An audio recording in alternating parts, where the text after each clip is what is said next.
दोस्तों कैसे हैं आप सभी सभी अच्छा कर रहे होंगे। मैं बताऊं, मैं भी बहुत अच्छा हूँ। वीडियो अच्छा लगे तो CKD stock market news channel को सब्सक्राइब कर लेना, साथ ही बेल आइकन बटन को प्रेस कर देना। चलिए शुरू करते हैं। फ्रेंड्स, आज मैं आपके सामने यहाँ पर 5 म्यूचुअल फंड की चर्चा करूँगा जो कि स्मॉल कैप कैटेगरी के हैं। ये पांचों mutual fund small cap category के हैं। अब बेसिस जो मैंने लिया है कि मैं कोशिश करूँगा कि सबसे अच्छा म्यूचुअल फंड इस कैटेगरी में कौन सा है। अभी मैं स्मॉल कैप कैटेगरी को ही लेकर चल रहा हूँ। इससे पहले मैंने 5 म्यूचुअल फंड की और कंपेयर करके बता दिया था। वहाँ से जो टॉप निकला था वो एसबीआई निकला था। आज मैं उसी एसबीआई को सेंटर में रख के 4 म्यूचुअल फंड की और चर्चा करूंगा कि देखेंगे कि इनमें कौन सा बेस्ट म्यूचुअल फंड है। ठीक है, ताकि इससे आपका एक डाउट क्लियर हो जाएगा। जैसे बहुत सारे वीडियोज आते हैं जिसपे 78 स्मॉल कैप कैटेगरी के म्यूचुअल फंड्स हैं। अब भाई उन 78 में से मेरे लिए बेस्ट कौन सा है, तो इस सब्जेक्ट के लिए ये जो आपका क्वेश्चन है ये कहीं ना कहीं सॉल्व होते हुए दिखेगा इस वीडियो के बाद।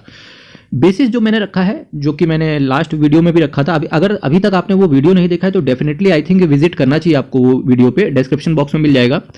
एनएबी देखिए, एनएबी बेसिस लिया है। एनएबी का मतलब होता है नेट एसेट वैल्यू, जिससे आपको यूनिट अलॉट किए जाते हैं। तो जितनी कम एनएबी होगी उतने ज्यादा यूनिट अलॉट किए जाएंगे। ड्यूरेशन लिया है कि कितना टाइम हो गया है म्यूचुअल फंड को। रिटर्न की बात करेंगे कि उस म्यूचुअल फंड ने उतने टाइम पे कितने परसेंट का रिटर्न डिलीवर करके आपको दिया है। एक्सपेंस रेशियो की बात करेंगे कि जब आपसे म्यूचुअल फंड मैनेजर होता है या म्यूचुअल फंड हाउस है, वो कितना आपसे कमीशन चार्ज करता है जो आप म्यूचुअल फंड में इन्वेस्ट करते हो। ये 4 बेसिस लिए हैं और 4 बेसिस के अलावा पांचवा कोई बेसिस बनता नहीं है। बनता तो मैं जरूर आपके सामने रखता। एनएबी की बात करेंगे, निप्पॉन देखिए 100 रुपए का एनएबी है और बैंक ऑफ इंडिया 28 रुपए का एनएबी है। एसबीआई 69, एचडीएफसी 88 एंड क्वांट का 151 रुपए का एनएबी है। सबसे महंगा एनएबी चल रहा है क्वांट। ठीक है, कोई दिक्कत नहीं है। ड्यूरेशन की बात करेंगे, निप्पॉन को देखो 10 साल हो चुके हैं, बैंक ऑफ इंडिया को 4 साल हो चुके हैं, एसबीआई को 10 साल हो चुके हैं, एचडीएफसी को भी 10 साल हो चुके हैं, क्वांट को देखिए 3 साल हो चुके हैं।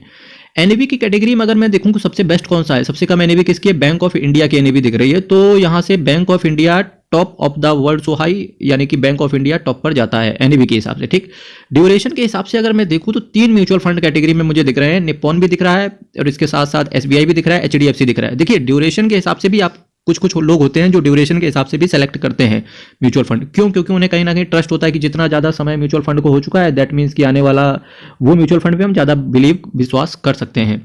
ठीक है, तो निप्पॉन को 10 साल हो चुके हैं, एसबीआई को 10 साल हो चुके हैं, एचडीएफसी को भी 10 साल हो चुके हैं। अब इन तीनों में से भाई सबसे बेस्ट कौन सा हो सकता है? डेफिनेटली लोग एसबीआई पे ज़्यादा ट्रस्ट दिखाएंगे, निप्पॉन पे भी ट्रस्ट दिखाना चाहिए, एचडीएफसी। अब ये 3 हो गए ड्यूरेशन की कैटेगरी में। ये 3 जो म्यूचुअल फंड है ये टॉप कर गए। ठीक, रिटर्न के हिसाब से देखिए 24% के आसपास निप्पॉन ने दिया है, बैंक ऑफ इंडिया ने 28% दिया है, एसबीआई ने 25, एचडीएफसी ने 18 और क्वांट ने 49% का रिटर्न दिया है। ठीक, क्वांट ने 49% का रिटर्न दिया है पास्ट में। ठीक, अब अगर मैं रिटर्न के हिसाब से बात करूं तो क्वांट टॉप पर आ गया यहाँ पर, है ना, क्योंकि 49% का रिटर्न दिया है। पर चूंकि 49% का रिटर्न इसने 3 सालों में दिया है और नया म्यूचुअल फंड हाउस है, क्वांट ने अप्रोच भी चेंज करी है, तो कहीं ना कहीं यहाँ से जो सबसे अच्छा फिर दूसरे नंबर पे आता है रिटर्न के हिसाब से बैंक ऑफ इंडिया, फिर उसके बाद एसबीआई लगता है and Nippon, then so on. ठीक, लेकिन क्वांट ने टॉप किया है तो रिटर्न के हिसाब से सबसे बेस्ट कौन सा हो गया? क्वांट। क्योंकि जो लोग हैं कहते हैं कि जितना ज़्यादा रिटर्न मिले मैं उसी में जाऊंगा, तो क्वांट उनके लिए बेस्ट अपॉर्चुनिटी हो सकती है। यहाँ से देखिए एक्सपेंस रेशियो, जिस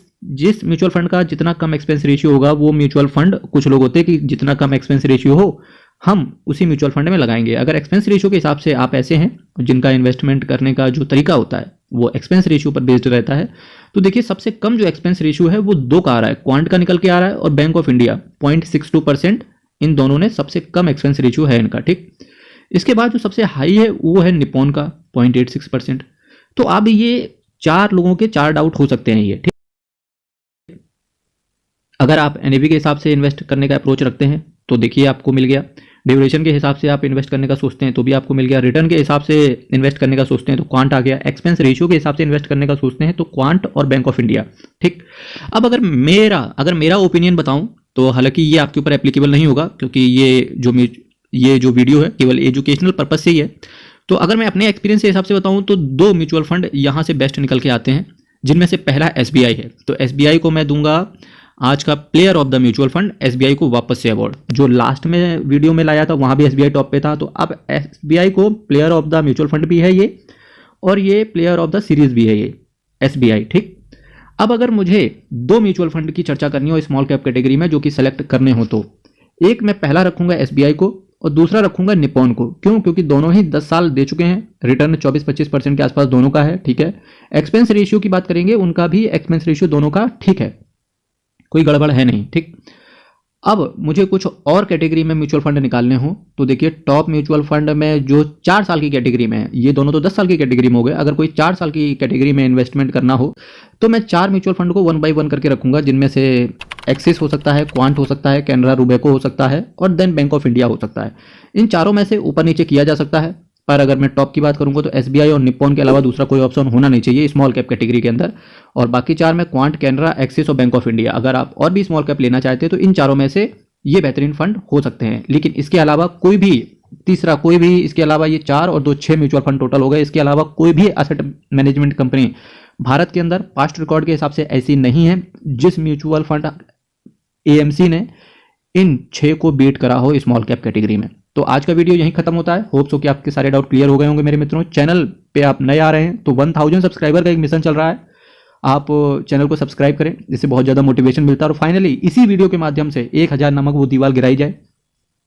तो मेरे मित्रों, कल फिर मैं एक नए म्यूचुअल फंड का इन डेप्थ एनालिसिस करूंगा। और हाँ, इन डेप्थ एनालिसिस इन सारे म्यूचुअल फंड का मेरी प्लेलिस्ट में पड़ा हुआ है। प्लेलिस्ट का नाम है मल्टीबैगर म्यूचुअल फंड, तो आप जाके सभी म्यूचुअल फंड को आपको इन डेप्थ एनालिसिस मिल जाएगा। ठीक है मेरे मित्रों, अपने सुझाव कमेंट बॉक्स में जरूर रखें। तब तक के लिए बहुत बहुत धन्यवाद।